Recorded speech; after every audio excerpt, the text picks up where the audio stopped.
Então, gente, boa tarde. Estão me ouvindo bem com esse negócio? Obrigada pela presença de vocês. Estou observando que tem muita gente com carinha de estudante, mas tem também gente de gerações mais próximas à minha. Fico querendo imaginar o que é importante selecionar para falar para vocês hoje, nesse tempo que a gente tem, né? A primeira pergunta que eu estou me fazendo é assim: o que seria na minha vida de diferente se eu, nessa época de estudante, já conhecesse o Enneagrama? Teria me ajudado? Né? O que teria sido diferente? Já me vem assim: eu teria evitado algumas relações, e eu teria evitado de causar problemas para algumas pessoas. Acho que eu teria evitado um casamento. Talvez eu tivesse me ajudado melhor na escolha da minha profissão. Eu, como vocês, passei por uma universidade federal. Eu sou humanas, eu sou gente, e eu fiz ciência da computação. Imagina a dificuldade que foi, assim, um esforço para agradar, sei lá quem, a sociedade, meu pai, que achava legal, né, e que não validava muito o que minha alma, na verdade, queria fazer. Então, foi só depois de já formado e trabalhando no mundo do mercado, já separada, já tendo passado por um monte de coisas que eu não precisava ter escolhido, é que eu fui conhecer essa porta de entrada para um caminho onde eu ia me conhecer. Nossa, eu não sabia que eu não queria isso, eu não sabia que a minha alma apontava para outro canto, sabia que tinha um incômodo, tinha um desejo de busca, tinha uma insatisfação. Mas como que eu ia saber isso? Para que lado que eu iria? Não é? E aí eu conheci o Enneagrama e os trabalhos que vivem em torno dele. Conheci também várias outras formas de autobusca. Vocês têm visto aí toda semana também várias possibilidades. Mas o que eu acho fantástico no Enneagrama é que ele vai nos ajudar a botar um espelho onde eu me identifico diferente de você, mais parecido com você. Existe uma forma automática que eu escolhi na vida para sobreviver a essas, ao ambiente familiar, o amor ou a falta de amor, a amizade ou a falta de amizade. A gente escolhe uma estratégia para viver no meio disso. Essa estratégia ajuda muito a nossa infância, quando nós somos crianças, só que depois esse negócio se torna automático e a gente fica cego. A gente não vê que está atuando automaticamente sem estar fazendo escolhas a cada momento para a nossa vida. E, por incrível que pareça, por mais que a gente saiba que nós somos seres únicos, que não existe entre nós alguma pessoa igual, nós somos especiais, só eu posso nesse mundo fazer o que eu vim fazer, só você pode vir cumprir a missão que você tem para cumprir, é diferente da minha, que é diferente da dele. Porém, quando nós estamos automaticamente agindo, e estamos deixando o ego, que é o eneatipo, que é o enneagrama, atuar na nossa frente, é uma máscara que a gente veste e que não somos nós, em essência, que estamos atuando. Não é a nossa luz essencial, a nossa parte bela, e sim o ego. E nesse ego nós não somos muito criativos, existem só 9 formas de ser. Né? Quem falou isso? Então eu vou falar um pouquinho como descobriu isso, como começaram, da onde vem essa filosofia, essa tradição, porque é uma tradição que hoje é misturada com a psicologia, a psicanálise, e dando para a gente possibilidades assim, de ampliar a visão a partir daí. Né? Deixa eu ver, do material que eu trouxe, eu vou selecionar algumas coisas. Aqui sou eu falei já um pouquinho sobre mim, né? O que eu passei. Meu nome é Camila, eu sou terapeuta. Hoje eu sou terapeuta, mas eu fui analista de sistemas por 18 anos. Sempre, desde o primeiro ano após a formatura, graças aos erros cometidos, eu fui buscar socorro. E no socorro eu achei essas ferramentas. Né? E a vida foi me conduzindo para lugares onde eu pude descobrir a minha essência, deixar que ela se apresentasse e realmente começar a me investir e trabalhar no caminho mais que eu considero, não sei se existe a palavra certo, mas é que é para lá que eu sinto que eu estou indo e está tudo bem, faz sentido para mim, né? Então, aqui estou. Vou falar um pouquinho sobre como chegou essa tradição até mim, por que eu estou aqui falando dela, né? Por que eu tenho essa autorização para falar sobre isso. Eu queria saber um pouquinho de vocês. Vocês vieram assim, alguém aqui nunca ouviu falar do Enneagrama? Levanta a mãozinha para eu saber. Ai, que bom, eu gosto disso. Quem já ouviu e já, inclusive, passou por cursos e já conhece o seu tipo, seu Enneatipo? Poucos, a gente pode aprofundar um pouquinho nisso para vocês, né, dentro do possível. Então tá, o que eu falei até agora, deu para entender, aqueles que nunca ouviram falar, deu para saber do que a gente vai falar? Então, alguém quer me falar assim, qual o seu objetivo de vir aqui hoje? O que eu vim fazer? O que eu vim procurar? Autoconhecimento. Talvez essa coisa que eu procurava eu não sabia o que era, né? Tem alguma coisa errada, ou alguma coisa eu tenho dúvida. Será que é por aqui mesmo? Será que eu sou? Né? Antes de chegar na origem de tudo, eu vou falar um pouquinho sobre... Lá na origem já se falava isso. Gurdjieff foi a primeira pessoa que se tem notícia no mundo que falou sobre Enneagrama. Vou mostrar uma fotozinha dele aqui, a gente vai falar um pouquinho mais sobre ele, mas a princípio eu vou falar esse conceito principal de que ele falava muito, como ele dizia que nós não estamos conscientes. Nós conhecemos esse estado de consciência que é o sono. Todo mundo, né? A gente está dormindo, estamos em estado de sono, nossa mente produz sonhos, produz imagens, nosso inconsciente funciona, mas nós não estamos conscientes nem para decidir para que lado vai o sonho, e nem para acordar quando a gente quer, muitas vezes, né? Então a gente está ali à mercê daquela situação, estamos nesse estado de consciência. O próximo estado de consciência seria vigília, onde a gente está já assim meio acordado, mas bem bobo, não muito atento às coisas. Quem fica assim de manhã quando acorda? Né? A gente não tem muita capacidade de decisão. Sim, estou aqui, se você me falar alguma coisa, eu vou lembrar que você me falou. Mas eu não me lembro em que contexto, antes do que você me disse, fica um pouco assim, decorei a história. Estamos conscientes, mas não muito. O terceiro estado de consciência é um estado onde a gente estaria, olha, vou convidar vocês para agora, fechar por um segundo os olhos e fazer assim, tomar consciência do seu corpo e dos pés que tocam o chão. Eu estou aqui. Não sei se eu sou uma alma, um espírito, eu estou encarnado aqui, eu sou esse animal. Eu estou aqui dentro desse corpo agora, eu tenho uma realidade em volta de mim, tem outras pessoas aqui, tem sons, tem minha respiração acontecendo. Aqui começa um pouquinho de consciência de si. Eu estou aqui falando para vocês, minha voz está saindo, meus pés estão aqui no chão, não sei o que vai sair, né?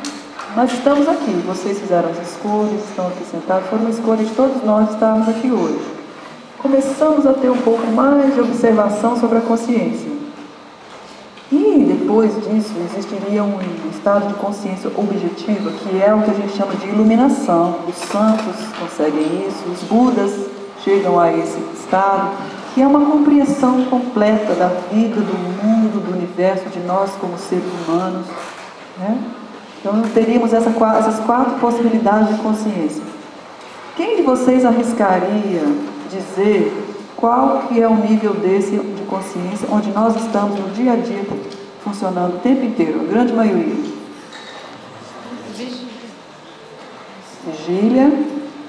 Quem mais? Quem mais arrisca falar? Alguém tem consciência de si assim por mais tempo, que já está mais presente consigo? É perigoso até dizer, né? Mas a visão, né, de Gurdjieff, da gente quando está começando um trabalho, é essa. Nós estamos mais tempo em vigília. Nós estamos assim, meio aqui, meio não aqui. A gente não está conseguindo estar cansando. A gente está funcionando no automático.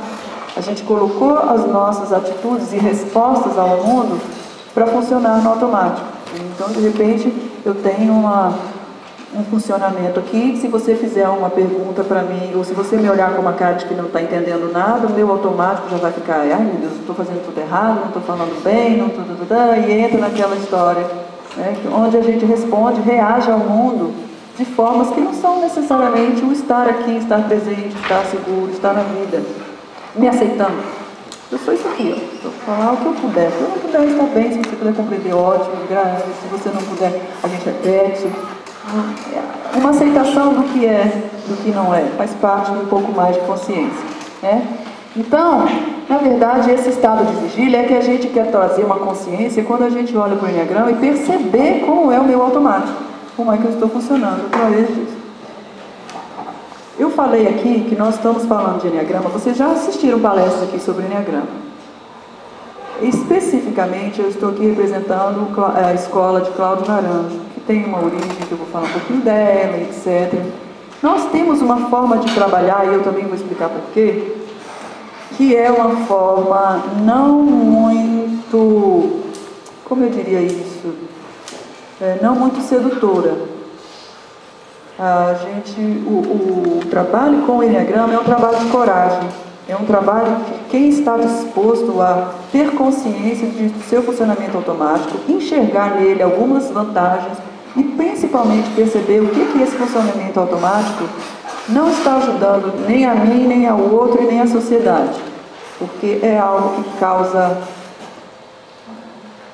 mal. Nós somos manipuladores, nós somos sedutores, nós somos invejosos às vezes, nós somos avarentos, nós queremos um mundo melhor, não queremos? Não é tão mais fácil a gente ver isso no outro? E o Enneagrama é um convite para a gente ver isso em nós. Qual é a minha parte nessa história? Isso eu tenho controle sobre isso. Eu não tenho controle sobre o outro. O outro vai aumentar a consciência dele, se trabalhar, se autoconhecer, se aperfeiçoar quando ele quiser. Não adianta eu falar, vai lá fazer o Enneagrama, que você está precisando. É pior, aí que ele não vai mesmo. Né? Eu posso fazer isso comigo, você pode escolher o seu momento de fazer isso. E lógico que isso também nos vai ajudar com vantagens, mas vai nos dar consciência da nossa partezinha feia. Então aí tem gente às vezes que pergunta pra gente, vem cá, mas que hora que vocês vão falar das virtudes? Que hora que vocês vão falar da parte bonita, da boa, da essência? Gente, nós já somos essência, nós somos lindos, maravilhosos, ligados ao Deus, ao divino. Algo que está nos nossos olhos que nos impede de ver isso. E é essa sujeira dos olhos o que o Enneagrama quer mostrar. Né? O que me impede de estar em contato verdadeiro comigo, com a parte sã que eu tenho. Que eu já tenho, eu não preciso criar isso. Nós já temos isso. Vocês estão aqui, são pessoas buscando, tem uma parte de vocês muito sã, buscando, olha, gastando horário de almoço de vocês podiam estar descansando. Então, isso já é, assim, algo da essência do espírito de vocês que trouxe. Aí o Enneagrama vai mostrar a sujeira. Então, uma metáfora que eu gosto é a do Michelangelo, com a sua Pietà, que é uma arte que ele fez.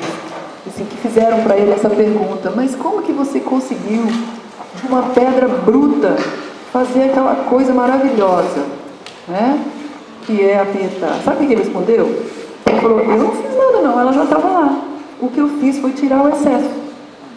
Olha só, tem tudo a ver conosco. A nossa essência já está lá, o nosso divino, nós somos filhos de Deus, nós somos, não sei como é a crença de cada um, mas a gente é uma luz.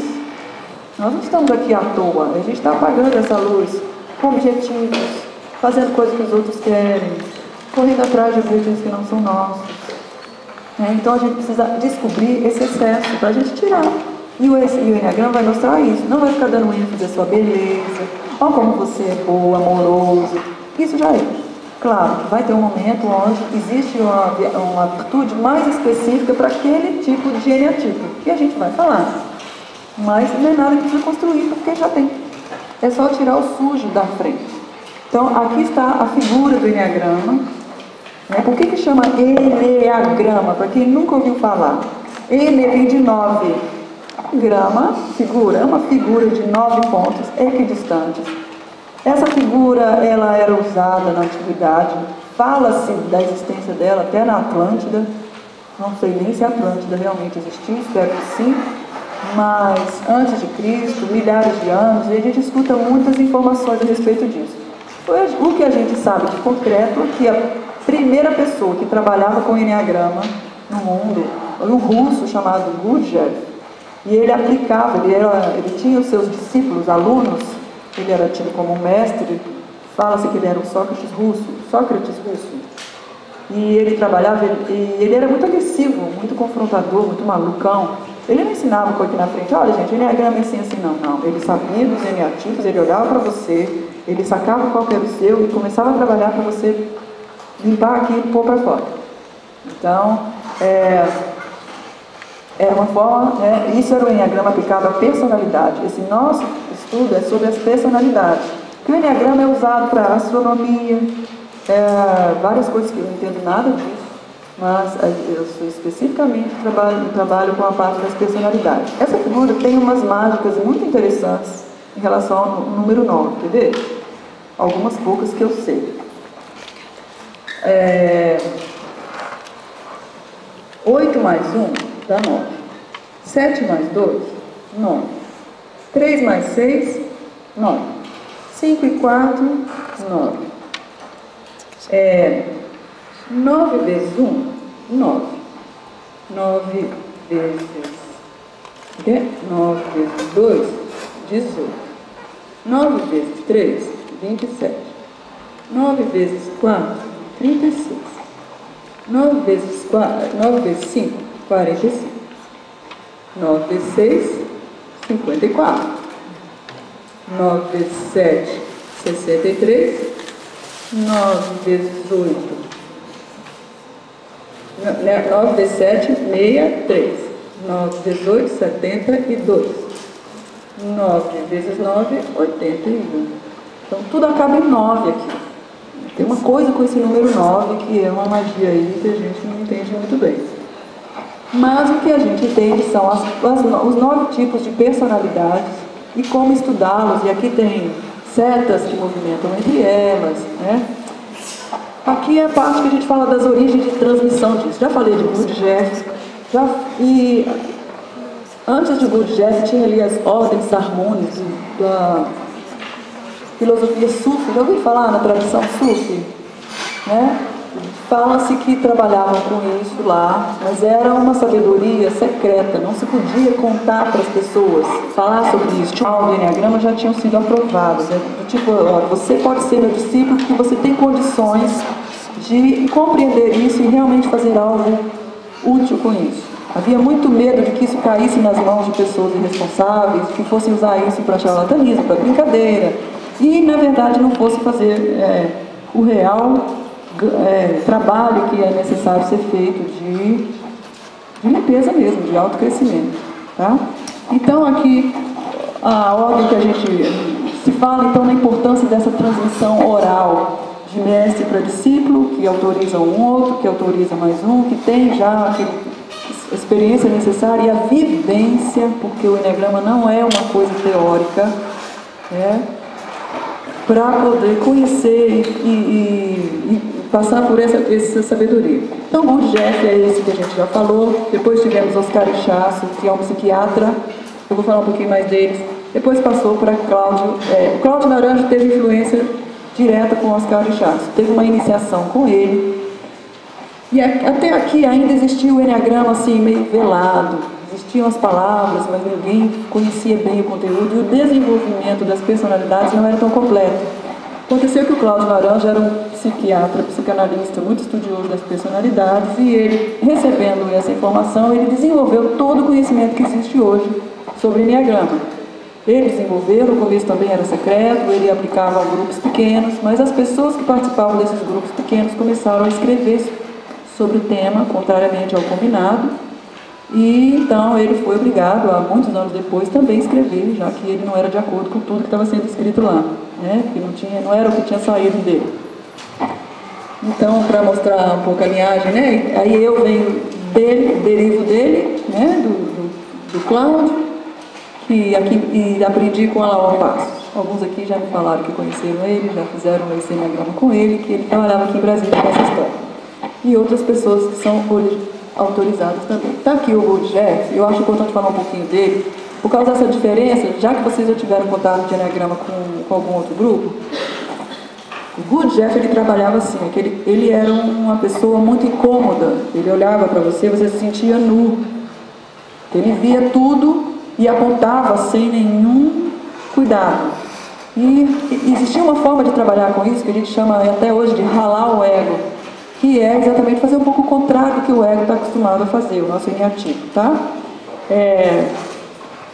Está dizendo aí, né, muito confrontador, ele colocava as pessoas para viver um sofrimento consciente e escolhido para experimentar alternativas a essa forma de viver.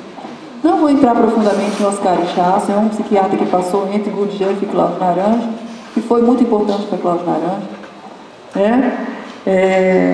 Aqui está o professor, o mestre que a gente chama, da escola de onde eu venho. Ele tem 92 anos, vem ao Brasil todo ano e está indicado a Prêmio Nobel da Paz agora em 2015. Pelo trabalho que ele vem desenvolvendo, pelo reconhecimento das pessoas que saem, que passam pelo processo SAT, que a gente chama, Seekers After Truth, são os buscadores da verdade.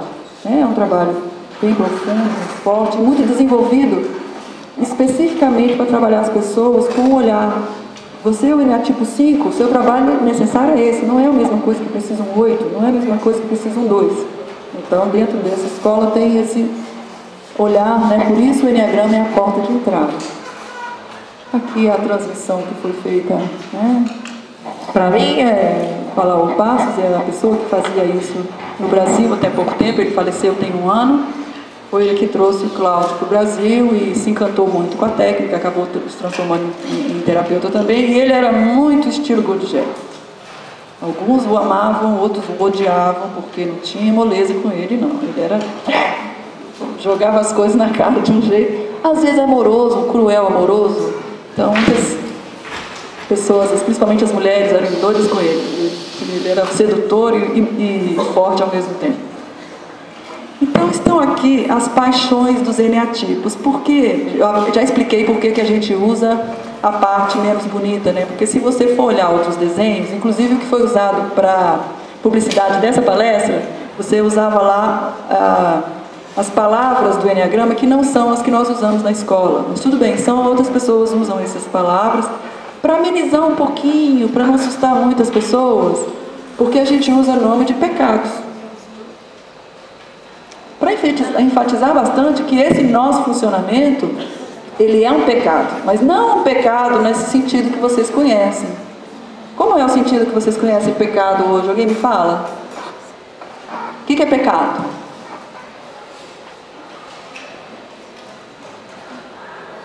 Você não acha que essa visão de pecado, falando assim como estudante de antropologia, sim, não é alguma coisa construída?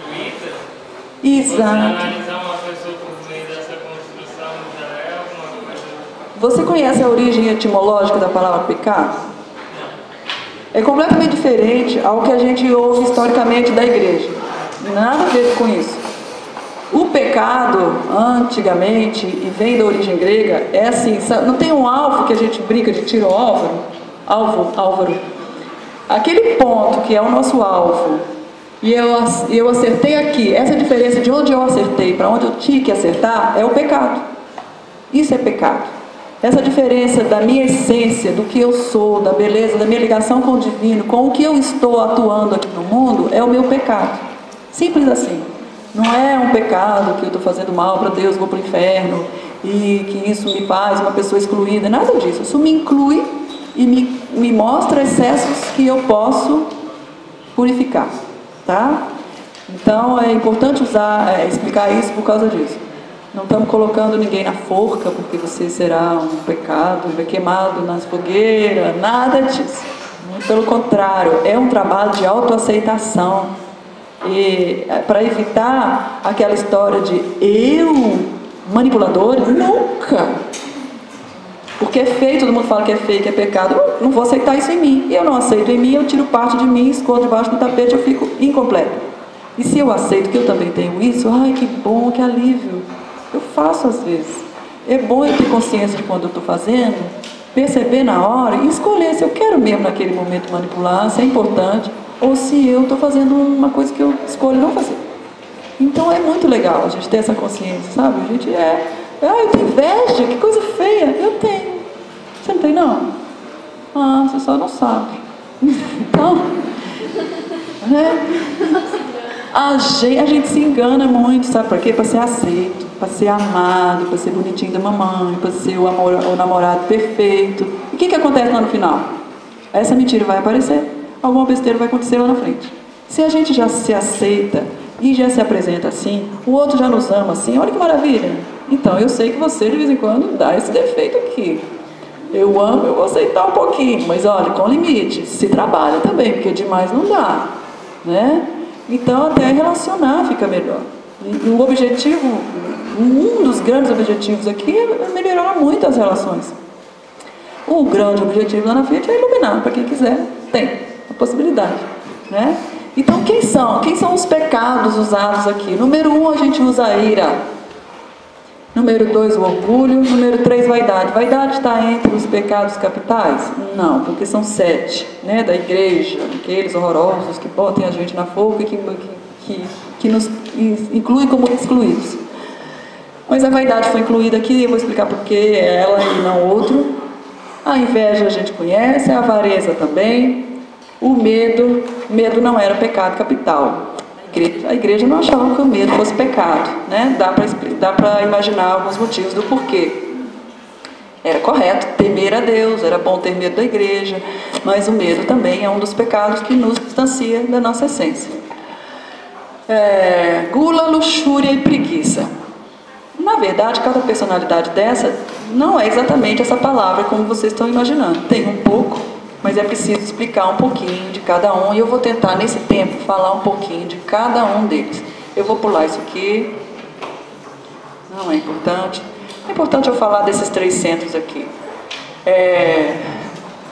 A gente oferece possibilidades, cursos, workshops, encontros, para a pessoa fazer seu autodiagnóstico, né? Não é um diagnóstico, vou falar, você é tal, nada disso. Saber o diagnóstico é legal, é muito importante, mas não é o fim em si do Enneagrama. Só isso é muito pouco. Você poderia simplesmente abrir um livro sobre Enneagrama, ler lá, eu sou esse aqui, pronto. E daí? O caminho até descobrir é vivencial. A coisa de se experimentar, não, ver que esse aqui também tem, mas esse é 30%, esse é 40%, esse aqui é o principal que me move, que é o que causa todos os tornados da minha vida, esse. Então, até chegar lá, tem um processo de passar. E uma das formas de começar a se identificar é responder essa pergunta aqui. Eu sou mais emocional, mais racional ou mais motor? Né? Aqui o 891 são os 3 mais motores, são aquelas pessoas que se mexem o tempo todo, tem muita energia, muita energia, não cansa.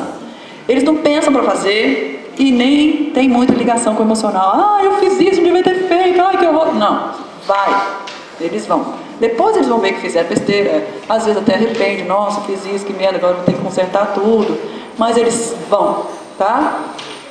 O 2 e o 3 e 4 são as 3 pessoas mais azucrinadas pela emoção. Lógico que também são sedutoras pela emoção, mas eles são mais atingidos pelo emocional, do tipo, briguei com o namorado hoje, tinha uma prova para fazer, fui mal, não consegui, perde o centro, chora, fico doído, dá dor de estômago, dá dor de cabeça, passa mal literalmente. Então, assim, o emocional é muito forte. Essas 3 pessoas têm 3 formas diferentes de lidar com esse emocional que desequilibra a pessoa. Os 5, o 6 e o 7 são aquelas pessoas que querem explicar o mundo inteiro pela razão. São aqueles que vão vir aqui e falar assim, não precisa de uma palestra, não, eu pego um livro de Enneagrama, eu leio e entendi tudo. Pronto, acabou. Então, usam o cérebro racional e acham que, inclusive, relacionamentos se resolvem dessa forma. Eles são muito inteligentes, a maioria deles. São aquelas pessoas que ficam na biblioteca, que leem muito, que às vezes não são muito dadas a relações, de pegar na mão, de dar abraço. Tem um, então, que é o mais timidaço mesmo, mas é o mais inteligente. Um dos objetivos do trabalho é equilibrar esses 3 centros. Nós 3 temos os 3. Tem um que está excessivamente funcionando, bagunçando a casa toda. Tá? Então, os eneatipos, vamos falar sobre isso. Vamos começar com o tipo 1, que é a ira, que, pelo que eu falei, já dá para saber que é o motor. Tem muita energia. Ele faz. Por que deram esse nome de ira? Porque ele é um cara que está sempre com raiva? Não, você não percebe. O número 1, o irado, é aquela pessoa extremamente educada. Ele é um bom cidadão, ele está preocupado com o certo e o errado. Ele divide o mundo em certo e errado, e ele só quer fazer o certo. Então ele quer organizar o mundo, ele é um reformador, então ele está sempre com o dedinho, você devia isso, você devia aquilo, porque ele faz isso com ele mesmo. Ele abre mão de divertir, de ter prazeres, porque ele vai reformar o mundo para fazer as coisas certas, organizar tudo do jeito que deveria ser, ok? E não é um cara emotivo, simpático, ele é antipático. Cara fechada, pouco ri, e ele tem essa relação com... Por que ele recebeu esse nome raiva? Porque ele morre de ira, de raiva interna, mas ele não apresenta, porque ele acha que isso é coisa de gente mal educada, de gente baixa, que dá piti, que fala coisas agressivas, e ele não é disso. Como ele faz para se livrar disso? Ele justifica a ira dele, você vê que tem raiva nos olhos e a força de falar. Ele fala as coisas muito agressivamente, e aí você fala com ele, oi, não precisa ficar com raiva. Ele, raiva? Quem falou que eu estou com raiva? Eu não estou com raiva, é você que está fazendo as coisas tudo errado. Então ele sempre tem uma justificativa moral e ética. Eu estou fazendo uma caricatura exagerada, tá, gente? Se alguém já se identificou e ficou com vergonha aí, se alivia, porque é assim que a gente traz, assim, para compreensão, para que a gente fique. Então ele realmente, uma mulher ou um homem assim, são pessoas mais rígidas, porque o certo tem que ser assim, eu faço questão assim, não arredo o pé e não vai e não deixa de ser. Ele sente segurança assim. A criança dele precisou disso lá, lembra que por trás disso tem uma criança ferida que precisou, exatamente, tá? Mas essa é a consequência, é assim que ele se mostra para o mundo. E a gente não vai conviver com ele bem se a gente não compreender isso. Tentando mudar ele, fazer ele ficar emocional, não rola. A não ser que ele se trabalhe muito, né? E passe pelo processo, um rodão que é o trabalho terapêutico em cima disso. Número 2, orgulho. Agora a gente saiu de um motor, um cara que faz e não sofre com emoção, para ir para o 2. É muito feminino o 2. A maioria são mulheres, mas tem muitos homens também. São homens mais femininos, amorosos. Ah, eu amo. O amor é a coisa mais importante da vida. Sem amor, a vida não vale a pena. É uma emocionalização de tudo, um exagero. Claro que o amor é importante, né? Para todo mundo. E a gente tem que chegar lá, inclusive, aprender umas coisas com eles. Mas essas pessoas, como elas se sentiram na família, umas crianças que eram crianças especiais, a maioria foi mimada, teve muito cuidado. Na verdade, eles são realmente muito orgulhosos. E essa coisa do amor, da emoção, é como eles acharam de chamar atenção, porque eles sempre eram engraçadinhos, em algum momento fizeram uma coisa muito amorosa e foram, ai, que lindo, que elogiado. Eles falaram, opa, isso aqui dá ibope, isso aqui me ajuda a ter o que eu quero. Seduziam os outros. Eles são os mais sedutores do Enneagrama. Ai, amor, me dá. Ai, eu não consigo. Eles são invasivos, abusados. Param o carro deles nas faixas onde não pode. Aí você vai falar, ai, desculpa, é porque eu precisava. Sabe o que é? Né? Então é fácil, né? Essas pessoas, elas não, também como todos nós, têm no fundo uma criança ferida, tem uma carência emocional enorme, que elas não querem ver que são carentes. Elas são aquelas que dão, eu ajudo, eu cuido, eu dou para todo mundo, vem cá, você precisa de uma coisa? Deixa eu fazer para você, né? E muito amorosamente, são mulheres que fazem comidas gostosas em casa, preparam uma casa maravilhosamente. O preço disso, o que é? É caríssimo, porque é uma história assim, eu faço tudo para você, porque como elas são orgulhosas, elas não pedem nada, mas elas querem muito. Então elas fazem, esperam que você faça no mínimo igual, de preferência o dobro, e não faz não para ver. Aí que você vai ver a raiva, porque elas são das mais agressivas do Enneagrama, ao mesmo tempo que são muito amorosas. Bate o pé, faz birra, fura o pneu do carro do namorado. Porque tem subtipos também, algumas são mais infantis, outras são mais mulheres fatais. Depois eu vou falar de subtipos se der tempo, né? Então, são mulheres sedutorésimas, aquelas que tomam conta do ambiente, de uma festa, estão sempre de corpinhos muito arrumados, elas são mais redondinhas, assim, de corpo, tem bunda, tem peitinho, né? É difícil não entender, né? Não saber que são elas. E os homens também são muito doces, são aqueles bebês na carinha, assim, e também muito sensuais, né? Então, esses são os dois. E eles têm um problema com a imagem. Todo emocional tem uma coisa da imagem. Eles se preocupam muito com o que o outro vai falar. Só que eles, para eles se lidarem com isso, eles fazem de si uma imagem engrandecida, maior do que eles realmente são. Elas se acham, o número 1 se acha melhor que os outros, porque ele faz tudo correto. O número 2 não acha, tem certeza. Assim, lógico que eu posso. A gente brinca, chama elas de rainhas. As rainhas vão entrar, bota o tapete vermelho, né? A gente pode brincar com isso, porque a gente vai fazer o quê? Né? Então, agora, a essência são os amores de pessoas, de verdade, amam verdadeiramente, mas é uma carência tão grande que elas querem muita coisa em troca, e querem um domínio, uma manipulação do ambiente todo, tudo tem que estar debaixo da ordem, da voluntariedade dessas pessoas, tá? Número 3, vaidade. Também são dos emocionais, só que diferente, né? Enquanto os dois, para se salvar da carência, ele faz uma imagem engrandecida de si mesmo, se acha maior, se acha poderoso, eu tenho muito, eu dou, não preciso receber porque eu dou. Esse aqui é um que gosta da imagem mais equilibrada, ele não gosta muito de aparecer, claro, gosta de ser visto porque é vaidoso. Então o vaidoso é aquele que ele não tem muita segurança ao certo se ele tem valor. Ele vê se ele tem valor no olhar do outro. Então ele está sempre agradando o outro e esperando a aprovação do outro para ver se acertei, não acertei. Ih, aquela carinha ali tá boa, devo estar falando uma coisa legal. Porque ele está dormindo, não está gostando. Então deixa eu falar alguma coisa aqui para ele. Então essa história de estar agradando tudo o tempo inteiro. Um camaleão que se vai na festa hippie, veste hippie, se vai no black tie, veste black tie, é um camaleão. Ele lida com a vida, é muito orientado a sucesso, ao mercado. O que o mercado quer? Serei. Ele precisa, depende dos resultados, depende do sucesso, porque é assim que ele sente que ele tem valor. E também ele acaba viciando no resultado do sucesso, porque ele é muito bem sucedido. Esse é o bem sucedido, né?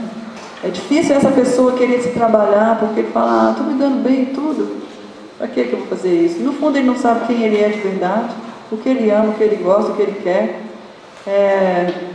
Ele está sempre preocupado com o outro, o que o outro vai pensar, ele está agradando o outro, ele tem sucesso nisso, ele ganha dinheiro, ele ganha uma entrevista, ele passa porque ele fala o que querem ouvir dele, né? Então ele é bem sucedido, e ele é muito ligado a dinheiro, né? Ele quer, faz parte da imagem dele, estar bem em tudo, né? Ele precisa disso para se sentir alguém.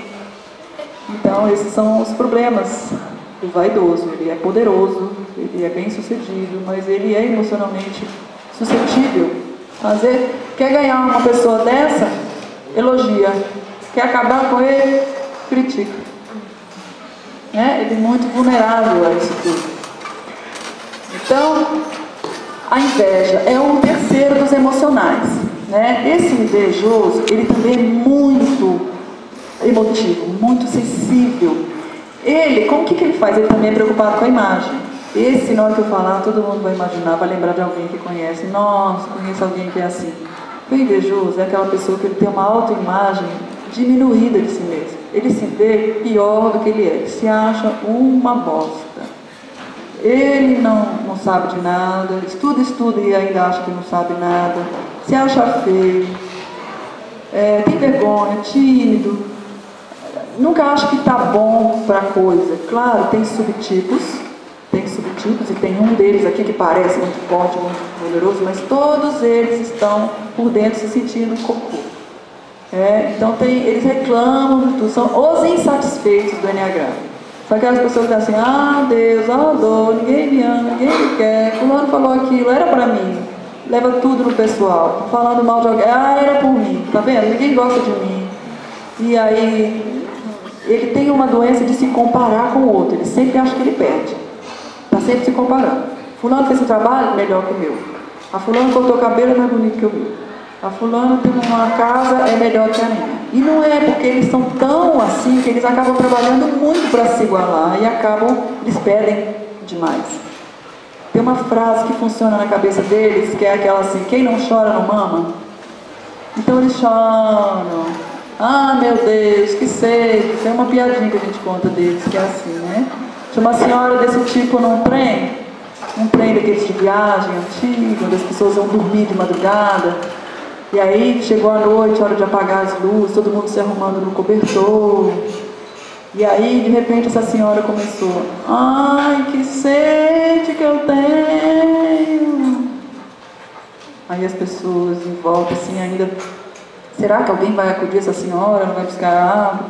Ai, que sede que eu tenho. E foi: ai, que sede que eu tenho, ai, que sede que eu tenho. Até que um senhor muito educado, devia ser do Ego 1, né? Aquele senhor assim, elegante. Sim, senhora, foi lá, levantou, buscou um copo d'água para ela, deu para ela. Oh, muito obrigado, o senhor é muito bonzinho. Eu não tinha ninguém para me dar água. Bebeu a água. Aí fez aquele silêncio, todo mundo do trem: ai, que alívio, grata, senhor, né? Ela não estava deixando ninguém se recolher. Não deu 10 minutos, ela começou: ai, que sede que eu tinha. Reclama da sede que tem, da que tinha, da que ainda vai ter, pensa nas desgraças que vão acontecer, tudo vai dar errado, né? Então, assim, é um sofrimento. Na verdade, não é assim por dentro, mas eles ainda não sabem que não é assim, eles se sentem assim. E é duro também relacionar com essa pessoa, né? Mas são pessoas maravilhosas, são artistas sensíveis, são ligadas à arte, têm uma coisa do belo. Quando eles começam a se descobrir, se trabalhar, o que sai de dentro? É o contrário que eles mostram. Eles são um dos mais alegres, eles têm um senso de humor incrível. Enquanto que aquele dois lá que se põe maravilhosa, poderosa, quando ela vê o que tem dentro, ela faz contato com a carícia. E aí não é muito fácil o trabalho dela de realmente estar em contato com a verdade, porque é um dos mais duros trabalhos de estar com a essência, né? Que a mentira deles é de engrandecimento. Como é que põe o pé no chão e cai na real? São muito iludidos com as verdades, né? A avareza dá aquela ideia de pão duro com as coisas. Não é isso. Pode acontecer isso também, mas isso é o de menos. Essa pessoa do tipo 5 é um daqueles racionais. Lembra que eu falei que tem o racional, os racionais? Esse é o mais racional de todos. Ele costuma ser aqueles inteligentíssimos que ninguém fica nem sabendo, porque eles são calados, fechados. São aquelas pessoas, em geral, tem um fenótipo magrinhos, altos, de óculos, assim, ficam lá no cantinho, estão lá, que lê, não conversa com ninguém, né? Eles têm uma... Qual que é a ideia por trás de tudo isso? É assim, eles têm uma dificuldade de ver a abundância do mundo. Para eles, em algum momento muito cedo, o bebê deles já teve uma carência, uma necessidade de algo, que ou chamou pela mãe, ou precisou de um leite, alguma coisa que era para vir, não veio. Qual o entendimento da lógica infantil? Não tem nada para mim nesse mundo. É melhor eu guardar o pouco que eu tenho. Economiza e fecha. Essas pessoas só servem para me tirar minha energia. Conflito. Sentir não é legal, porque o dia que eu senti tristeza eu fiquei muito desestruturado. Então eles fecham o coração, mandam toda a energia para a cabeça e eles funcionam como se fosse um computador aqui em cima, uma torre de comando. Muitos não têm nem contato do corpo. Para esses, o trabalho é importantíssimo, esse de biodança, trabalho corporal, de sentir o corpo, de pôr energia no corpo. E é o que eles menos querem. Sabe o que eles vão buscar? Meditação. Ficar quieto, ninguém gosta deles. Fica caladinho, conversa com ninguém, né? E é o oposto do que eles precisam. Então eu preciso muito ter essa noção de que o que a gente precisa normalmente é o mais difícil para nós, porque é para equilibrar. Tem uma coisa que a gente já tem demais, né? E a mesma coisa, por exemplo, uma dor iludida é fantástico para ela meditar. Para um 5 eu já não indicaria tanto no começo. Depois de passar por trabalhos bem vivenciais, bem de calor humano, aí sim vai meditar para integrar as coisas, né? Então, Isso. De tudo que eu falei aqui, se estivesse só esses 5, quem aqui já tinha se achado assim em algum? Já se identificaram em algum aí, né? Boa chance de ter razão e há chance de ainda não dar certo, né? Porque às vezes a gente se vê de uma forma, tem coisa que a gente não enxerga. Então, tem um processo para a gente passar para investigar realmente o que é isso. 6, medo. Quem são essas pessoas que automaticamente estão funcionando por medo? São racionais também. E esses, os subtipos deles são tão diferentes que às vezes eu preciso falar de subtipo para poder que a pessoa se identifique. Mas eu vou falar no geral. No geral tem as pessoas medrosas que têm consciência de que tem medo. Nossa, eu tenho medo de tudo. Eu não faço as coisas por medo. Tem outros que têm medo. Medo, gente, todo mundo tem, né? Agora, como se identificar nesse cujo medo é a mola central do meu funcionamento? Essas pessoas têm tanta dúvida do que fazer, para que lado ir, porque eles são muito racionais também. Eles também fizeram como os 5, que é valorizar a razão, mas eles fizeram por outro motivo. Eles perceberam que o mundo não é confiável, a autoridade não é confiável. Porque um dia, talvez, ele fez tudo certinho e apanhou. Opa, não adianta nem... Ele quer fazer certo, ele vê o mundo entre certinho e erradinho. E eu preciso andar na linha certinho. Se eu não andar, eu vou apanhar. Mas mesmo andando, às vezes eu apanho, então, ou seja, ainda assim vive com medo. Porque pode ser que ainda tenha um buraco no caminho e eu caia dentro dele. Então eles estão sempre prevendo catástrofes. E eles são bons planejadores, porque eles olham assim, ó, se eu andar por aqui, é possível que aconteça aquilo, aquilo outro de ruim, e ele vai se precavendo contra aquilo tudo. Então ele gasta muita energia pensando nas possibilidades de problema para cobrir o problema. Imagina, um programador assim é fantástico, né? Um desenvolvedor de software tem que pensar em tudo, e todas as possibilidades de erro, e existe um caminho feliz e 52 infelizes. O 7, que nós vamos falar agora, ele só pensa no feliz, nem liga se vai acontecer algum problema. O 6 está sempre pensando nos infelizes, ele não fica satisfeito e nem confia quando acontece uma coisa boa. Eu falei, epa, quando é bom demais, o santo desconfia. Então ele é aquele cara desconfiado mesmo. Tá? E tem um que é medroso, que não tem consciência do medo, ele faz tudo para não entrar em contato com o medo. Ele é uma pessoa que... ele mostra sempre o contrário, ele é muito de assustar as pessoas, a melhor defesa é o ataque, né? Então existem subtipos aí, que aí já é outro módulo, outra fase de estudo do Enneagrama, falar sobre o subtipo. A princípio, identificar esse tipo, viver nele, observar ele acontecendo, né? 7, a gula. Quem que é a gula? Eu estou fazendo assim, descrições muito rápidas, que não são suficientes para a gente se identificar, infelizmente, mas às vezes até funciona. Tem alguém que é tão característico naquilo que pode cuidar. Agora, o mais fácil é a gente identificar outras pessoas. Ver o outro é mais fácil do que ver a gente, né? Quem que é esse da gula? Não é uma gula de comer também não é aquele cara gordinho que gosta de muita comida. É uma gula de experimentar coisas novas. Eu quero conhecer isso, eu quero conhecer isso. A vida está cheia de oportunidades e eu preciso conhecer todas. E eu preciso experimentar um pouco disso, um pouquinho daquilo outro. E ele fica um pouco perdido nessa coisa, sem saber exatamente. Sem saber não, ele sabe, ele quer tudo e não quer nada. Porque quem tem tudo não tem nada. Quem tem todas as namoradas não tem nenhuma. Quem tem muitos mestres não tem nenhum. Mas na verdade... a dificuldade de aprofundar, escolher um caminho e ir nele até o fim. Essas pessoas são muito alegres, alto astral. Uma festa não tem graça sem essas pessoas. São aquelas que estão na mesa conversando, tomam cerveja, contam piada, e a gente está em volta deles ali. Fulano não veio, a festa não tem graça. Cadê? Chama, diga lá para ele, chama.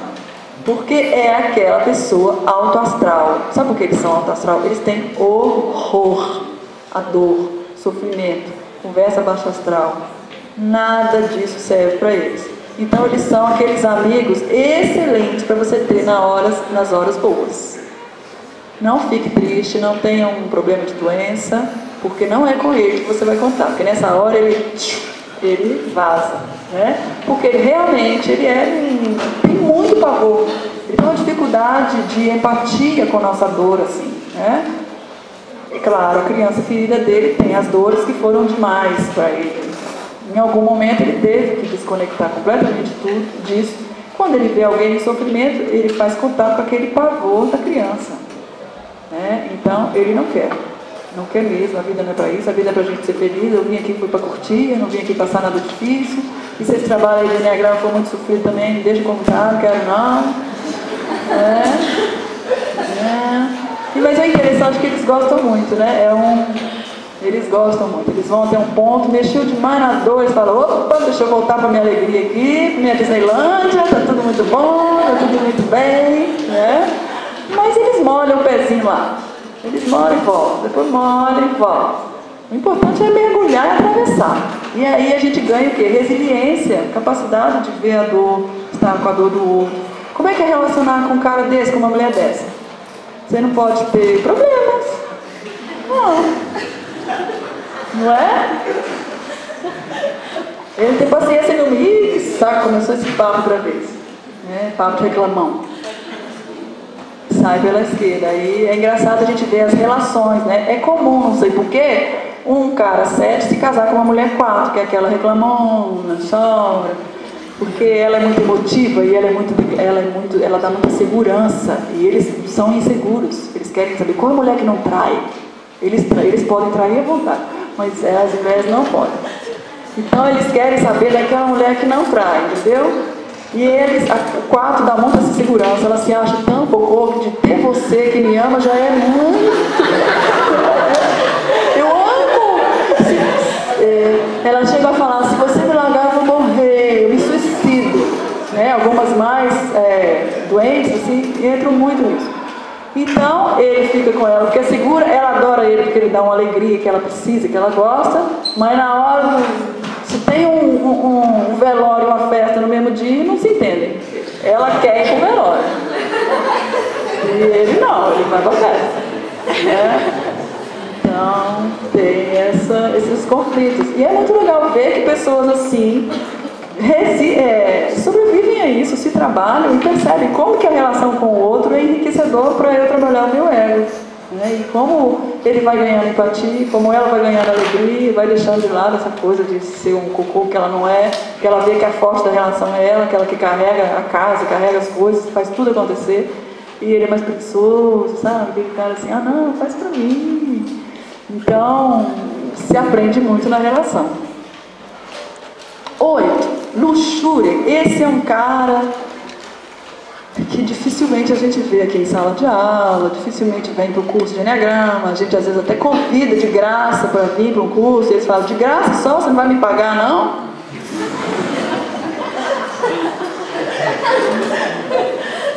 É sério mesmo, já aconteceu isso algumas vezes.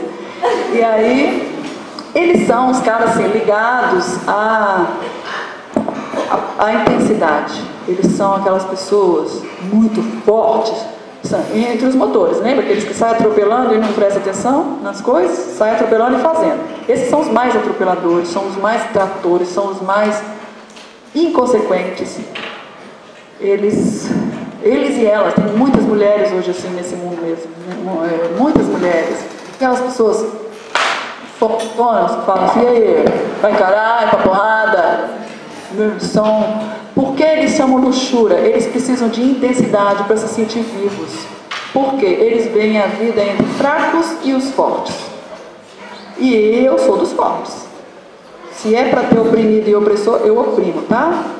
Eu que bato, eu que mato. E aí estão os chefes de quadrilha de traficantes, aí estão... Claro que não é só isso. Eu estou usando essa caricatura, são pessoas mesmo que, olha, andou na minha lei, morre. Eles têm uma lei deles, eles não seguem leis para eles servem para eles passarem por cima, a lei equivale à lei que eles fazem. São mais brutões. Por quê? Tem uma inocência ferida na infância, crianças que foram muito machucadas, muito apanharam, foram muito agredidas, foram desrespeitadas. E eles tomaram a decisão muito cedo de nunca mais ninguém faz isso comigo. Agora, essa inocência, ele se identifica com alguém, por exemplo, se ele vê uma criança apanhando, ele mata a pessoa que está fazendo. Ele é capaz disso. Sente muito, ele protege os mais fracos. Né? Dependendo da situação. Porque dependendo da situação, se é um fraco reclamão que nem o 4, ele diz até relato, eu tenho vontade de matar. Fraco merecia viver. Né? Então, assim... Tem até um livro, um texto que a gente lê no curso, que é sobre uma mulher granítica, que ela ficou viúva, o marido morreu atropelado. E ela não chorava no velório. Então, a senhora nem se emociona, né? Eu não. Só um idiota se permite atropelar. Né? Assim, eles são muito insensibilizados. Para conseguir essa força, eles tiram a própria sensação, ficam amortecidos. Então precisam de muita. Eles usam droga, usam bebida, velocidade, dirigem carro em altíssimas velocidades, correm risco, põem as pessoas em risco.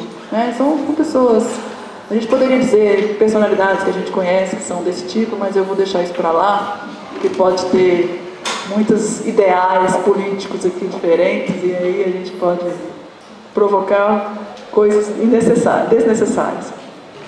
Então, o 9, o último seria o 9, preguiça. Mas preguiça, ele não está entre os motores que fazem muito? Como assim preguiçoso? A preguiça não é de fazer. O 9 faz muita coisa.